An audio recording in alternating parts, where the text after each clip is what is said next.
Cuando era chico me pasaba que cuando venía gente a mi casa, sí, primos o familiares, siempre escuchaba lo mismo de mis padres. Escuchaba, ¿qué vienen a hacer a Santa Fe? Si en Santa Fe no hay nada. Y eso podemos traspolarlo a Cagalvez, a Rafaela, a Paraná, a Reconquista, no sé, un montón de otros lugares que quizás no son tan conocidos por ser turísticos. Y por ahí en el mundo no abundan tantos lugares turísticos. Sí los hay, pero en cantidad, en relación a la cantidad de lugares que hay, quizás no son tantos. Entonces eso iba quedando como en mi cabeza. Sí, bueno, yo no lo pensaba tanto. Sí, en Santa Fe no hay nada. Fui creciendo, hice la escuela, primaria, secundaria, hasta que tengo que arrancar la universidad. Arranco arquitectura. Mi papá es arquitecto. Bueno, arranco arquitectura. Lo que yo quería hacer en arquitectura era aprender, pero quizás para rajarme, irme de Santa Fe, porque en Santa Fe no había nada. Cuestión es que fui creciendo, fui arrancando la facultad. La idea siempre, imagínense que cuando arrancás a estudiar arquitectura, son más que nada estilos de afuera, que uno quiere conocer el Coliseo, o quiere conocer la Torre Eiffel, o quiere conocer otro lugar, otro país, lo que sea. La historia de la arquitectura está relacionada a estos lugares, las pirámides de Egipto, demás. Bueno, yo quería estudiar para en un momento irme. Un año, bien. Segundo año, empiezo a entrar como una especie de crisis. Es decir, me daba cuenta que no es lo mismo hacer arquitectura que ver y disfrutar arquitectura. Yo era el que disfrutaba ver arquitectura, estudiar la historia, los estilos, demás, pero después de ir a hacerla, era un camino totalmente diferente. Bueno, entro en una especie de crisis. ¿Qué hago? No sé qué, ¿para dónde encarar? Yo trabajaba de cadete en una farmacia para pagarme los estudios. Entonces, trabajaba de cadete hasta que un día hablo con una chica que trabajaba los viernes, una chica que limpiaba en la farmacia, y entre una charla y di vuelta, le pregunto qué era de su vida, si además de trabajar ella estudiaba. Y me dice que sí, que estudiaba. Le pregunto ¿qué? Y me dice turismo. Y le digo, ¿dónde? Turismo acá en Santa Fe. Acá en Santa Fe, le digo, si en Santa Fe no hay nada. Bueno, ella me empezó a explicar que sí, que estudiaba en el Instituto Brigadier López. Empezamos a hablar.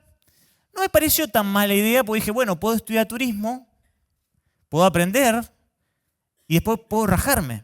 Porque también el turismo uno lo relaciona con eso, de viajar, irse. Bueno, hablo con mis padres, les digo que quiero dejar arquitectura. Mis padres me dicen, bueno, ¿qué pensaba hacer? Y le digo, quiero estudiar turismo. Perfecto, pero no te podemos bancar turismo en otro lugar. No, pero puedo estudiar acá. Averiguo un lugar, está el Instituto Brigadier López, el ISPI 4035, enseña turismo. Y mis viejos me dicen, ¿turismo en Santa Fe? Si en Santa Fe no hay nada. Digo, bueno, pero lo que quiero hacer es estudiar y una vez que yo tenga el título, quiero irme de viaje, ir a otros lugares, conocer otra cultura. Esto es muy aburrido, esto es muy chato. Esto lo habrán escuchado un montón de veces. Al menos que seas capaz que ponerle de Buenos Aires, de Córdoba, Rosario, Mendoza o alguna ciudad turística. El resto puede opinar lo mismo. Bueno, ellos asustados porque dijeron, ya está, él deja una carrera y ahora se va a poner a estudiar turismo acá en Santa Fe. Listo. La vida de él se termina de alguna manera. No se termina, pero se le va a complicar. Yo arranco con temores, pero aún así ellos me dicen que me van a bancar. Es decir, que me van a seguir en ese sueño. Pero tampoco lo sentía un sueño. Pero bueno, era una segunda chance.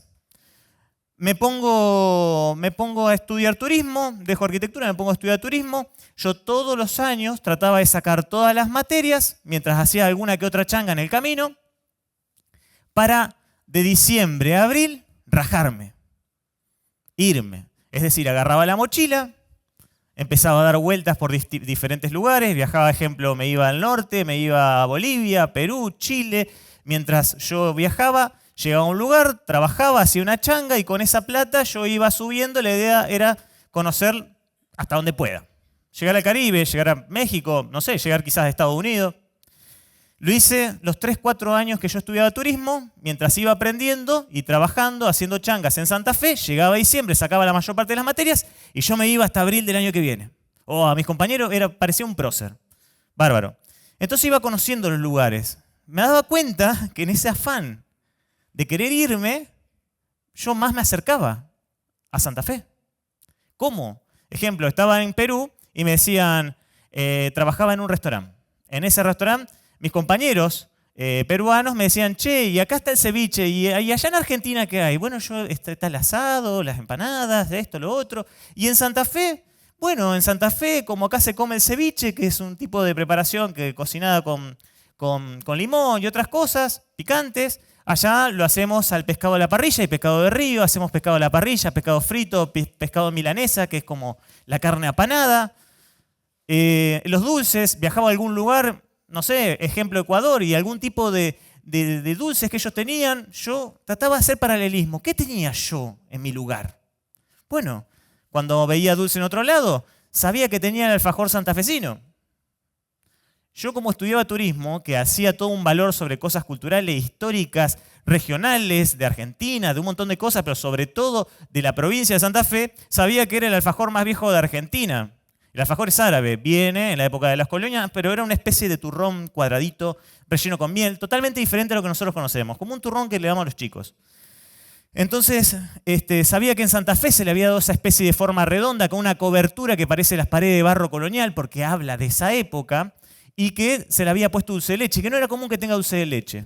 Que la alfajorilla más vieja de Argentina es una que está en Santa Fe, que es de 1851, y que lo comieron los constituyentes de 1853.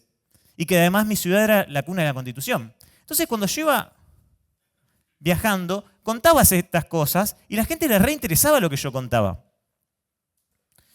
Cuestiones que también en esa de traerme alfajores, era un dicho que quizás había salido de mi ciudad, porque los constituyentes, como imagínense que en 1853, cuando vienen a Santa Fe los constituyentes, era como que venga el Real Madrid. Santa Fe habrá tenido 5.000 habitantes. Cuestiones que cuando vienen, eran tipos que sabían leer, sabían escribir, venían con pilcha, con perfumes de Europa, era el Real Madrid. Y no podían decir todo lo que hacían, porque a la noche hacían destrozo.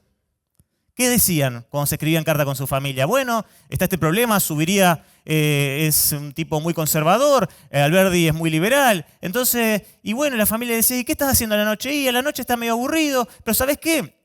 Hay alfajores, y los alfajores están muy buenos. Bueno, la familia decía, tráeme alfajor en las cartas. Tráeme alfajores, un dicho re turístico para una ciudad que no se caracterizaba por ser turística, porque dormimos mucho la siesta nosotros. No está mal dormir una horita, 40 minutos, pero a veces, capaz que 4 horas, te pasaste de mambo. Bueno, entre todas estas cosas, yo me fijaba si al otro lado estaba la leyenda de tal cosa. Bueno, nosotros teníamos la Lumala, la leyenda de la Llorona, el yaguareté que entró al templo de San Francisco de Santa Fe y se comió 3 curas. Un yaguareté que esa historia la registró Darwin en su paso por Santa Fe. Darwin estuvo en Santa Fe, estuvo en Rosario, estuvo en Coronda. Dejó escrito eso en una historia, lo pueden buscar después en un PDF, se llama Diario Naturalista Inglés alrededor del mundo. Está la sección Argentina, la sección Santa Fe. Así que bueno, yo iba contando todo eso. Bárbaro. Me recibo. Termino de viajar, de hacer todas esas cosas, yo me recibo a los 4 años. Me quería picar. Siempre estaba en mi cabeza eso. Tengo la suerte de entrar a una empresa que vendía viajes al exterior. Me contratan, una empresa nacional con sucursal en Santa Fe. Bárbaro, sueldo en blanco, tenía una obra social zarpada, todo soñado. Empiezo a vender. Los viajes que yo vendía, la empresa se caracterizaba por vender, sobre todo paquetes al exterior. ¿Paquetes cuáles? De turismo masivo a lugares como ser Caribe, Brasil, All Inclusive, 7 noches en Cancún, 7 noches en Playa del Carmen, 7 noches en Natal, 10 noches en Salvador, quizás Río de Janeiro, pero en esos tipos de viajes que no está mal, yo no los critico, pero era muy diferente de lo que yo había hecho. Yo había hecho tipo viaje de mochilero, trabajando, metiéndome en la cultura de los lugares, en intercambio de cultura, por ello veía que los paquetes que yo vendía, ejemplo Playa del Carmen, quizás iba al hotel, te ibas a la playa y después, como mucho, tenías una noche o un día para ir a ver una ruina maya. Pero era muy diferente de lo que yo hacía, pero bueno. Cuestión es que estuve 7 años en esa empresa, vendía viajes al exterior, era bueno, sí, también me daba cuenta de una cosa, era mediocre, era bastante mediocre, no era malo, pero era mediocre, porque yo no lo sentía, era algo que yo estaba aprendiendo, me iba bien, pero yo no lo sentía. Sentía como que realmente tenía que dar un poco más, algo tenía que hacer. ¿Qué pasa? Llega la pandemia, bombazo, ya no se puede vender más viajes al exterior. El mundo se cerró. Es más, ahora tengo que traer a la gente que yo le vendí el viaje. Me están llamando a las familiares porque lo tengo que traer de vuelta. O sea, 1 kilo en vaso.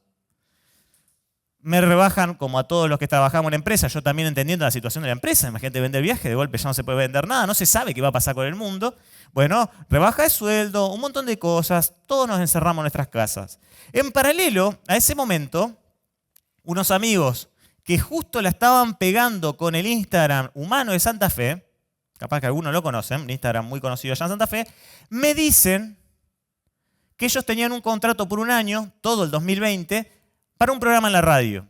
Que si quería ir al programa, imagínense, era el único momento que nosotros nos encontrábamos, salíamos de nuestras casas, teníamos el aval porque era un servicio esencial, podíamos salir de nuestras casas, nos juntábamos como las juntadas de las comidas, que nos juntábamos a chupar lo demás, bueno, pero de manera legal nos juntábamos en la radio y charlábamos y contábamos todas nuestras cosas. Me decían, contate todo esto del alfajor, la garra del yaguareté de San Francisco, que vino Darwin, que el brigadier López, cómo le envenenaba los caballos a los enemigos para ganarle la batalla, que con si era amigo o no, con Juan Manuel de Rosa.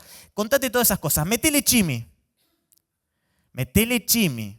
Es decir, metele condimento a la historia. Nosotros no te vamos a controlar como vos los digas. Nosotros queremos pasarla bien. Bueno, le empezamos a meter chimi. Eso lo subíamos a un podcast. En ese momento, en la pandemia, explotan todo lo que son, ya existían, pero todo explota lo que son los medios de comunicación porque la gente está guardada en la casa y tiene que, o va a disfrutar mucho más de que no le queda otra que estar escuchando, viendo cosas en YouTube, Spotify, lo que sea. Subíamos en podcast todo lo que hacíamos.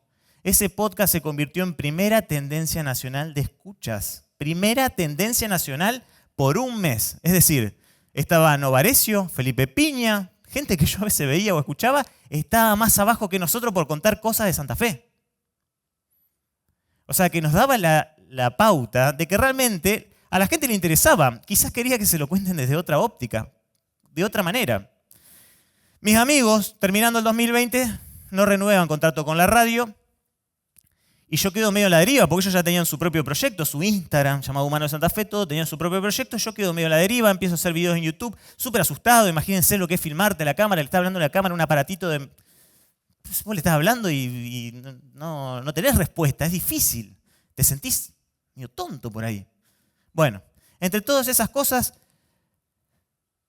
la gente me empezó a decir chimi a mí. No era que yo ya le ponía chimi a la historia, le me empezó a decir chimi a mí. Yo empecé a guiar. En un momento que se empieza a abrir un poco todo más, empiezo a guiar para la ciudad, el paseo del cementerio, el paseo del brigadier López. Empezó a ir gente, cada vez más gente. Yo empiezo a ir a subir información, hilos de Twitter, videos de Reels de Instagram. Se empezó a hacer un hilo conductor entre todo. Apareció un colectivo descapotable, empecé a hacer la guía en colectivo descapotable como cualquier ciudad del mundo, pero de Santa Fe, diciendo acá pasó esto, acá está la ciudad más vieja de Argentina, es esta y está acá en Santa Fe. Nunca nadie se lo había dicho. La gente en sí, la mayoría, era de Santa Fe, pero lo estaban disfrutando de otra manera, guiadas con 500, 600 personas. ¿Sabes lo que es tener 500, 600 personas siguiéndote? Parecía el flautista de Hamelin por Santa Fe caminando con una trova de personas atrás mío. Bueno, empezó a hacerse una cosa cada vez más grande. El instituto donde yo había aprendido me pidió que yo sea profesor. Después me llamaron del Ministerio de Educación para que haga videos que hoy en día se están subiendo que vayan para las escuelas. Después el Ministerio de Cultura, como le digo, mismo turismo. Mi Instagram empezó a crecer, al igual que el resto de las redes sociales, siendo algo muy de nicho. Las empresas me empezaron a llamar. Ejemplo, lo de los alfajores, la empresa de la soda, que te tomás un trago y que te explota, que se te caen las lágrimas de Santa Fe, que es la Estambul, o otras marcas que cuenten su historia. Entonces empecé a hacer de algo que para mí lo podría haber hecho gratis, mi trabajo y mi forma de vida, a tal punto que hoy vivo de eso, entre todas las cosas que genera en sí el chimi. ¿A qué voy con todo esto? Que del Santa Fe no hay nada, que es lo mismo que le pasa quizás acá en Galvez, como les dije, en otro lugar, Reconquista, no sé, Paraná, Corrientes, no lo sé, quizás la mayor parte de los lugares. Al final miren todas las cosas que había para hacer. Era solo cuestión de verlo con otra óptica, era solo cuestión de verlo diferente. Así que, bueno, con todo esto quería decirles eso, que solamente es cuestión de verlo diferente y miren todas las cosas que tenemos a veces a nuestro alrededor y no nos damos cuenta. Desde ya, muchísimas gracias y espero que les haya gustado.